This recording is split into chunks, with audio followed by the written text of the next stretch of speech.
Olá, bem-vindos a mais um O Ponto da Situação. Estamos aqui com o Miguel Caeiro, 50 anos, nascido em Lisboa, formado em administração na Católica de Lisboa e está no Brasil desde 2011, quando veio para cá estabeleceu uma consultoria própria. Em 2016, ele se uniu a algumas pessoas num projeto de tecnologia e tornou-se cofundador e hoje CEO da Score, uma plataforma de medição do grau de influência de indivíduos nas redes sociais e também da qualidade dessa influência nas redes sociais. Uma empresa que está presente em 22 países, tem sede em Lisboa e também está em Nova York. Miguel, eu presumo que um assunto desses, um tema desses nos dias de hoje, quando a relação das empresas com seus clientes torna-se cada vez mais importante, quer dizer, um tema desse deve despertar muito interesse das empresas e saber quem é o seu cliente nas redes sociais, né? Verdade. Boa tarde.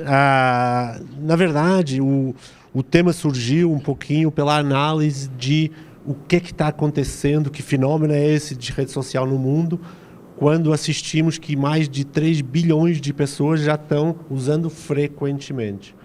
E a gente assistiu a um fenômeno muito curioso, que é as empresas, bem ou mal, elas souberam se defender, souberam se preparar e souberam atrair talento qualificado para gerenciar a sua presença nas redes sociais. E existem empresas que surgiram, entretanto, para ajudar esse mundo corporativo a estar mais ativo. Só que, obviamente, são necessários recursos financeiros para fazer esse gerenciamento. Quando a gente olha para o lado do usuário normal, nós, a nossa família, os nossos amigos, qualquer um, isso não existe. Ou seja, nós, que é obviamente a grande força que navega na rede social, estamos totalmente desprotegidos, desaconselhados e um pouco indefesos nessa navegação. Começaram já o ano passado a surgir os primeiros grandes casos de problema, de quebra de confiança, de abuso de poder dos players, e isso criou de facto uma oportunidade para ter uma ferramenta, nesse caso um aplicativo, uma aplicação, que ajude as pessoas a fazer coisas tão simples como medir a sua influência na rede social, e para algumas isso é uma boa ferramenta, inclusive profissional, para monitorar como é essa presença, qual o comportamento, e depois até como melhorar. Ou seja, melhorar do ponto de vista não só de ser mais influente ou mais conhecido, mas mais protegido, com mais prevenção. Então, o Score nasceu para atender a essa galera, essa turma que precisa e quer estar na rede social de uma forma mais consciente. E, obviamente, tem a componente humana do ego, que gosta de se comparar, de competir. Pô, eu sou um 72, você é um 58, eu sou um 44. E é muito fácil, é um aplicativo que se baixa, no celular, né? No smartphone. Tanto para iOS como para Android, você baixa em qualquer lugar do mundo, você pode baixar. A gente lançou em maio do ano passado uma primeira versão beta em Nova York, uma aceitação muito grande. A gente, de repente, sem qualquer esforço induzido, com um crescimento orgânico, a gente já estava com presença em mais de 22 países, e a coisa começa assim a se tornar um pouquinho viral, porque a turma gosta de se comparar, gosta de competir. A gente lançou agora, faz 2 semanas, uma versão mais robusta do app, com mais os desafios, como a componente de gamificação, que ajuda a gente competir, criar pequenos jogos entre grupos, entre família, entre grupos na escola, no trabalho, e, na verdade, a adequar, porque esse algoritmo que mede a influência é um ser vivo, ou seja, é máquina, é um motor muito robusto de inteligência artificial, machine learning, que foi desenvolvido e hoje é totalmente mantido pela nossa equipe de R&D em Braga, no norte de Portugal. Eu preciso estar em permanente atualização, porque o cenário, o mundo está mudando muito, as redes sociais estão mudando muito, e então o que era influência há 2 anos atrás não é mais. A preocupação dos fake followers tem picos de acontecer. O grau de utilizar linguagem ofensiva ou não tem alterações. Então, tudo isso a gente tem que acompanhar, estar sempre corrigindo, e o algoritmo vai medir isso. Ou seja, não é só você é um 52 porque tem não sei quantos milhares de seguidores. Isso é bobagem, isso é pura matemática funcionando. Nada disso. Isso é apenas uma das componentes do score. É muito mais que tipo de influência você tem. Como é que você é percebido nas redes sociais? Em que áreas você é percebido como expert ou como influenciador? Qual é a tua personalidade online? Quando você fala, posta, bota vídeo, quando comenta, qual é a reação que você provoca na tua audiência? Onde é que está essa audiência geograficamente? E dá dicas também do que fazer para melhorar isso? Essa componente ela vai entrar no score, ela está no roadmap de produto, ela necessita, por definição da própria tecnologia, de um período de aprendizado com a pessoa, ou seja, a componente de machine learning ela necessita de conviver com a gente um pouco para começar a nos dizer, pô, se o teu objetivo é esse, é ser mais influente como, sei lá, personal trainer, ou como engenheiro, ou como escritor, em Londres, então você precisa postar mais nesse horário, esse tipo de conteúdo para esse público.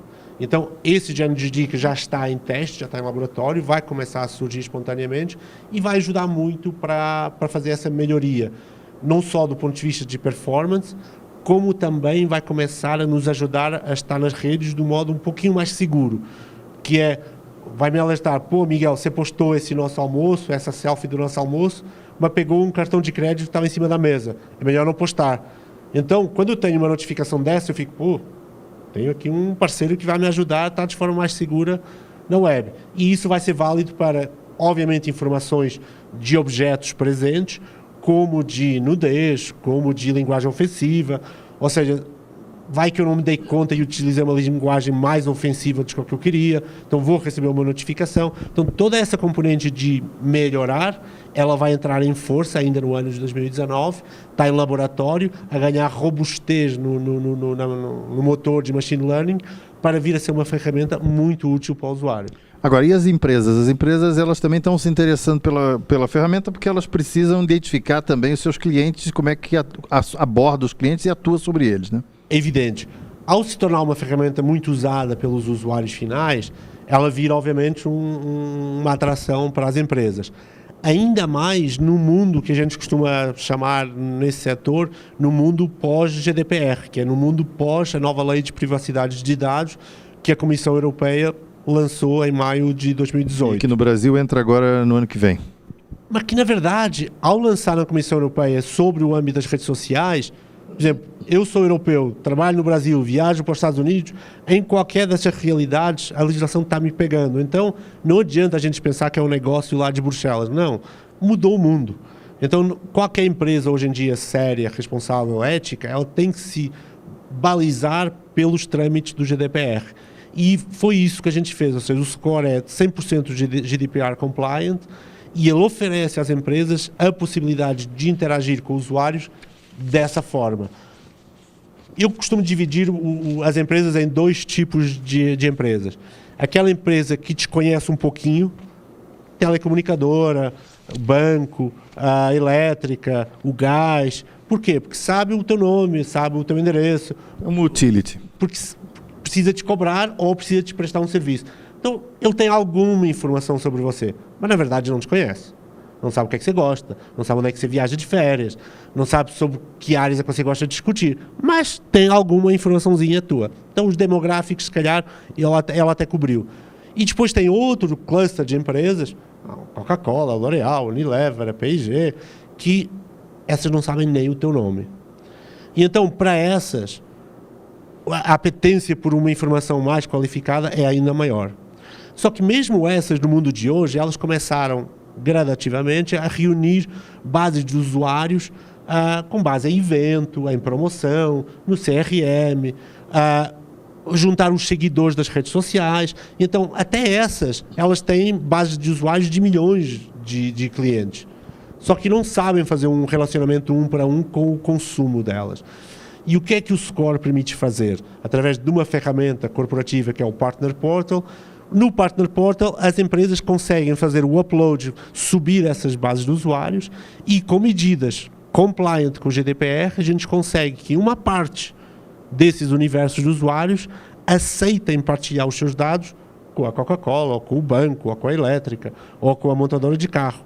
E, a partir desse momento, esse usuário não só ganha um benefício dessa empresa para fazer essa autorização, e a empresa ganha acesso a um usuário muito qualificado, sabendo dirigir melhor a sua oferta, toda a sua portfólio de produtos, com um conhecimento muito mais profundo. Interessante isso, Miguel. Agora, uma curiosidade, vocês têm sede em Lisboa, estão bem presentes em Nova York, 22 países, mas você está aqui em São Paulo. Por que isso? Olha, na verdade, hoje em dia, eu diria que nesse mundo da startup as coisas não têm muita lógica, elas vão acontecendo. Nesse mundo da rede social, tem duas coisas que são muito importantes, que é onde é que está o teu cérebro, a tua inteligência, e a gente descobriu, desenvolveu e criou uma inteligência fortíssima em Braga, no norte de Portugal, inclusivamente em parceria com a Universidade do Minho. Estamos constituindo um ASLab, um laboratório de alta performance com eles, então não tinha por que mudar isso, porque está ao nível do best in class no mundo, o conhecimento que a gente tem lá. E depois tem o lado mercado. E o lado mercado tem a ver com onde é que a rede social está com escala, com dimensão, e onde está lançando as tendências. E aí, sem sombra de dúvidas, por enquanto ainda é nos Estados Unidos. Então, por isso a gente lançou em Nova York, por isso o esforço comercial que a gente faz é nos Estados Unidos. E em termos de lógica pura de negócio, diria pela old school, eu teria me mudado para os Estados Unidos. Acontece que eu já morava no Brasil. E acontece que o Brasil é o segundo maior mercado de rede social. Então, na verdade, como laboratório, como próximo mercado para vir, é muito interessante esse laboratório chamado Brasil para a gente trabalhar. E então acabou não fazendo sentido eu me mudar com o custo inerente dessa mudança. E então, de facto, a gente acaba por ter uma equipa dividida entre três continentes, por enquanto, já com o olho no quarto, para começarmos a fazer esse crescimento. Com uma coisa incrível, que é hoje em dia com 3 idiomas na internet, inglês, obviamente, que está o aplicativo, espanhol e português, se abrange a grande maioria, mais de 3/4 da população navegante da internet, e ainda mais no mundo mobile do mundo. Então a gente se sente muito confortável com esta proximidade com os mercados latinos, com o mercado americano e, obviamente, com o nosso pé, com a nossa raiz na Europa. Sobre isso, sobre essa influência do português nas redes sociais e no mundo virtual, a gente vai conversar sim. Eu acho que é uma conversa bem interessante, mas vamos depois do intervalo. Com certeza.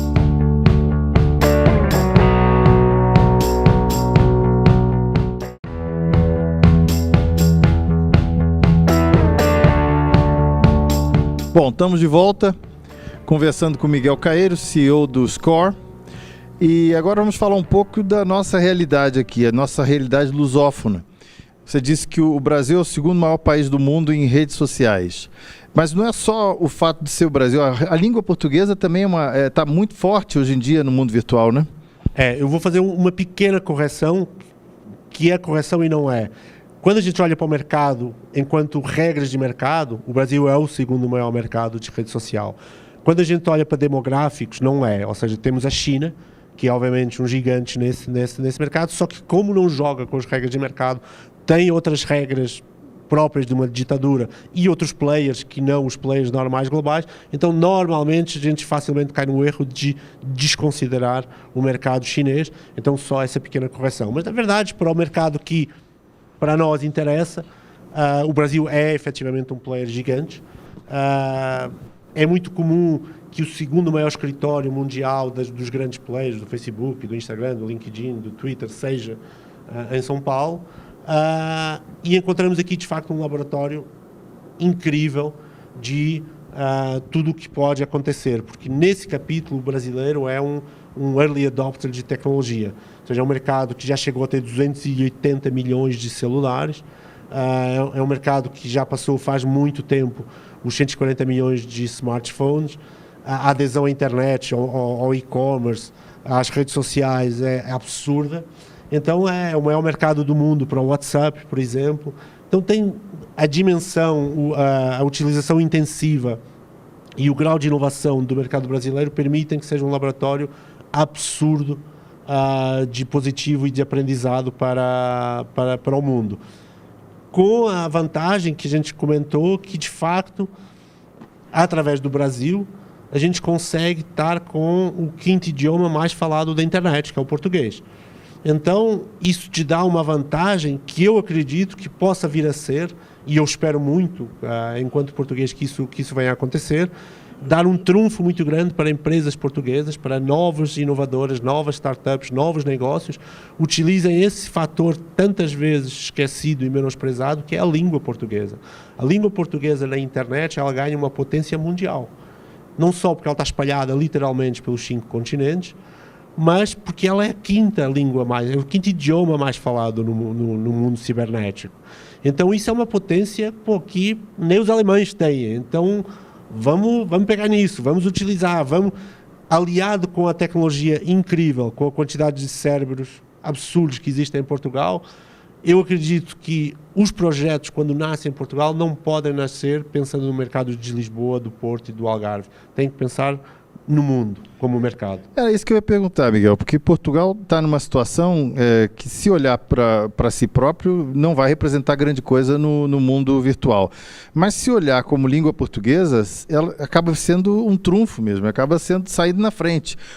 O que Portugal precisa fazer para usar isto como uma alavanca, uma plataforma de lançamento? Olha, normalmente tem a ver com uma mudança de mentalidade que eu creio que tem vindo a acontecer nos últimos anos. Hoje em dia, Portugal é um viveiro incrível do mundo das startups. Enfim, não só a própria Web Summit ajudou, como uma série de novas políticas dos recentes governos e do atual que têm incentivado essa nova cultura, nova política, novo incentivo. Têm surgido empresários incríveis nessa área. Muito talento, então é uma questão de dar tempo aos projetos que estão nascendo, tem muita qualidade que está nascendo lá, e finalmente estão nascendo olhando para o mundo, não olhando para aquele retângulo delicioso, maravilhoso, mas que é pequeno. Então, na internet, no mundo mobile, o que conta é o mundo. Então tem que se nascer com projetos para o mundo. Porque, inclusivamente logisticamente, hoje em dia existem players que nos ajudam a ultrapassar as fronteiras, a ultrapassar as barreiras de logística. Então, já temos exemplos incríveis em Portugal, mas creio que muitos mais vão surgir nos próximos tempos. E, cada vez mais, aquela coisa que toda a startup de sucesso, todo unicórnio nasceu no Vale do Silício, é um mito que está caindo. Eu creio que o exemplo mais visível é o Spotify, que todo mundo acredita que nasceu nos Estados Unidos, não nasceu, é europeu, de um pequeno país nórdico. Então, acho que tudo isso ajuda a desmistificar e a acreditar que, quando o talento é bom, quando a tecnologia funciona e é boa, bem alavancado, com uma boa estratégia, não tem por que não vencer. Aí, Miguel, vem a minha segunda pergunta, a minha segunda provocação. Bom, a gente sabe que Portugal é um país pequeno. De fato, em escala, não tem comparação com o Brasil. Mas, por outro lado, culturalmente, o Brasil às vezes acaba influenciando Portugal. A gente tem exemplos, as novelas brasileiras tiveram uma influência em tantos aspectos da cultura portuguesa, até a língua portuguesa passou a adotar determinados termos por causa disso. Será que essa utilização massiva do brasileiro nas redes sociais, essa forma de estar no brasileiro nas redes sociais, isso vai levar muito tempo ainda para contaminar o português e criar fenômenos como já criou no Brasil, de influências até políticas? Olha, tem vários fatores que contribuem para isso, ok?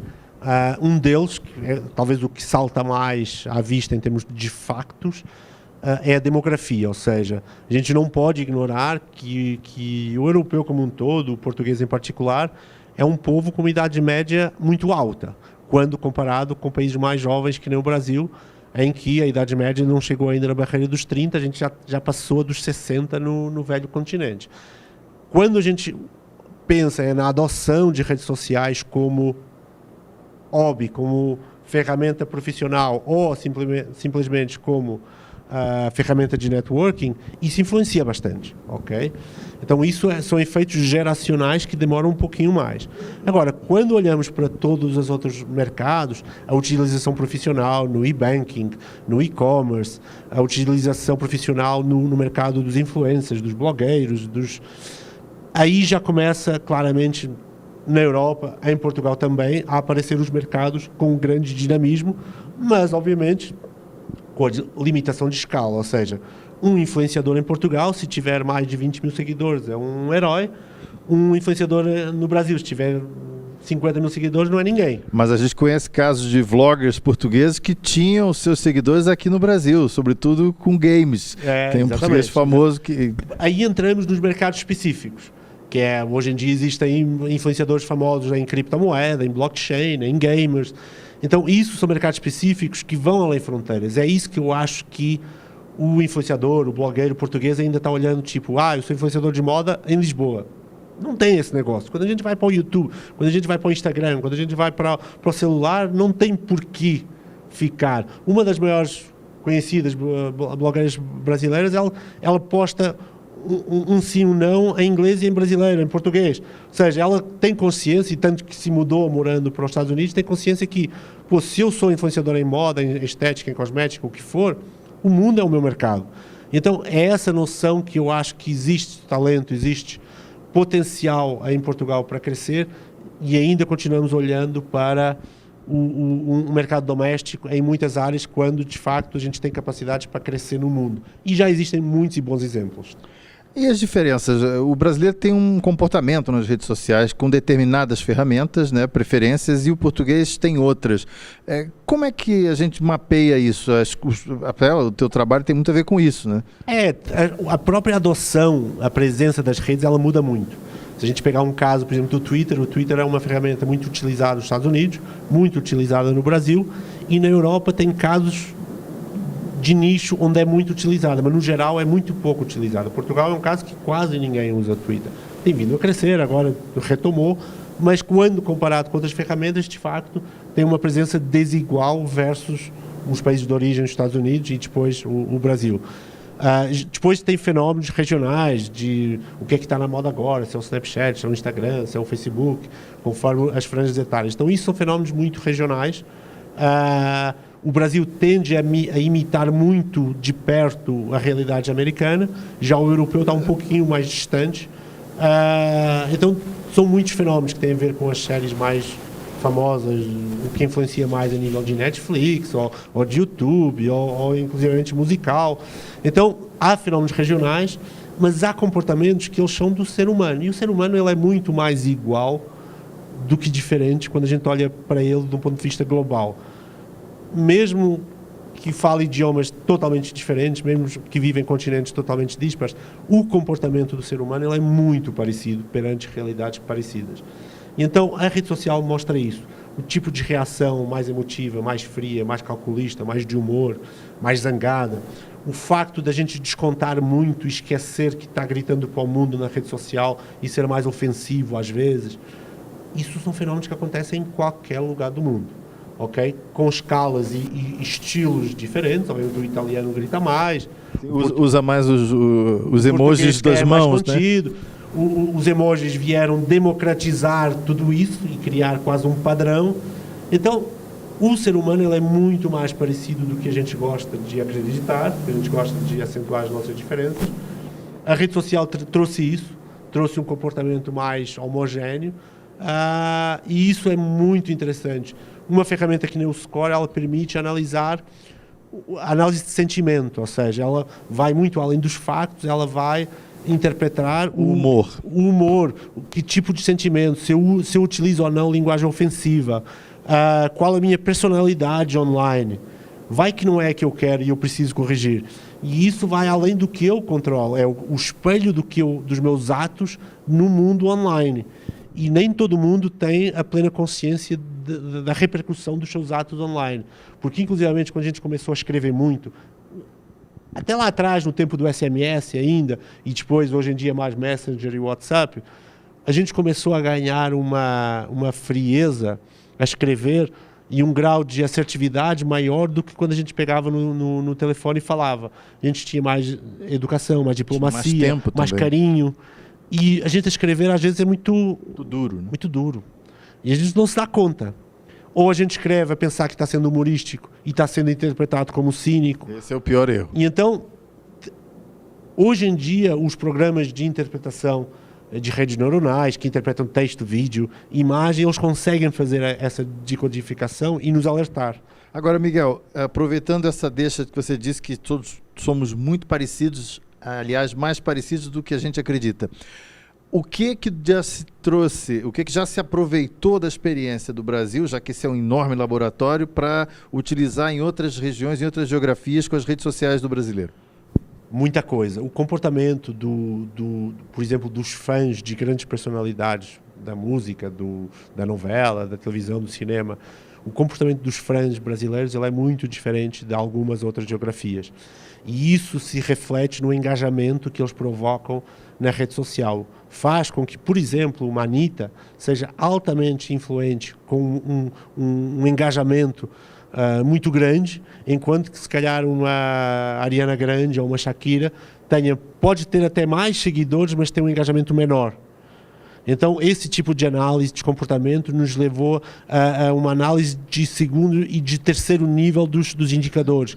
A gente gosta de chamar de KPIs, que não adianta você ver o tamanho da audiência, você tem que ir a níveis mais finos de, ok, mas quanto ela engaja, qual a repercussão de segundo e terceiro nível de cada post que ela faz. E essa repercussão é ao nível pessoal ou ao nível profissional? É a turma comentando a música, ou comentando o vestido, ou comentando o filho dela que apareceu na foto? Ou o que ela disse em termos políticos, que exatamente. Aliás no Brasil então, pega tudo fogo. Isso a gente tem que pegar, interpretar, e tudo isso conta para a análise do influencer, quando, por exemplo, ele vai ser contratado por uma marca. Eu quero contratar um influencer forte, mas o cara é muito polêmico. Ele muitas vezes mete o pé na jaca politicamente. Eu prefiro evitar. Esse aqui é um pouquinho menos forte, mas é um cara que a gente passa uma mensagem, o cara é certinho. Não tem o que arriscar. Então, tudo isso a gente consegue passar para o mercado de uma forma 100% máquina. Ou seja, não tem o julgamento humano, não tem intervenção do julgamento humano. Isso é muito importante. Muito bem, Miguel. E para o fim, eu guardei uma pergunta que eu acho que é a mais polêmica de todas, que a gente viu recentemente nas redes sociais uma briga muito grande entre portugueses e brasileiros para saber quem eram os reis do meme. E eu acho que agora, com um especialista em redes sociais que vive nas duas geografias, a gente precisa desempatar esse jogo. Quem é o rei do meme? É o brasileiro ou o português? Olha, eu acho que, por muito que me doa, quando toca o humor, ninguém vence o Brasil. Então aí acho que não tem jeito. Quer pela velocidade, quer pela acutilância, quer pela capacidade de reação no momento, com a sutileza, é imbatível. Eu diria, com outro tipo de humor diferente, que eu também aprecio muito, que é o humor inglês, eu diria que seria um comparativo ao humor brasileiro em termos de eficiência. O humor português ele é um pouquinho mais irónico, é um pouquinho mais britânico. Eu não diria britânico, é mais conservador. E é engraçado quando se junta grandes humoristas dos dois lados do oceano, as grandes discussões, no bom sentido, as grandes polêmicas com muita piada, acabam ser em torno das diferenças linguísticas, do que quer falar cada uma das expressões que a gente comenta. Porque, de facto, o humor muitas vezes reside nas nossas diferenças e não no que nos une. E, de facto, na língua a gente tem muitas diferenças, na forma de estar a gente tem muitas diferenças, e no fado versus o samba isso muda tudo. Ou seja, a alegria contagiante do povo brasileiro versus o fado, a tristeza, o pessimismo do povo português, eu diria que essas diferenças são o que mais acentua e, por muito que a gente não goste, influenciam muito na capacidade de brincar com as situações. O humor é uma ferramenta fantástica nas redes sociais, né? Provoca um engajamento impressionante. É incrível. Principalmente quando ela é rápido, quando ela aparece num momento, quando é oportuno. E isso é incrível, é muito, muito forte, muito forte. Muito bem, eu conversei com o Miguel Caeiro, CEO da Score, e foi um prazer. A gente agora entende um pouquinho mais desse fenômeno mundial das redes sociais e tem um pouco mais ideia de para onde é que vai essa bagaça. Obrigado e até o próximo.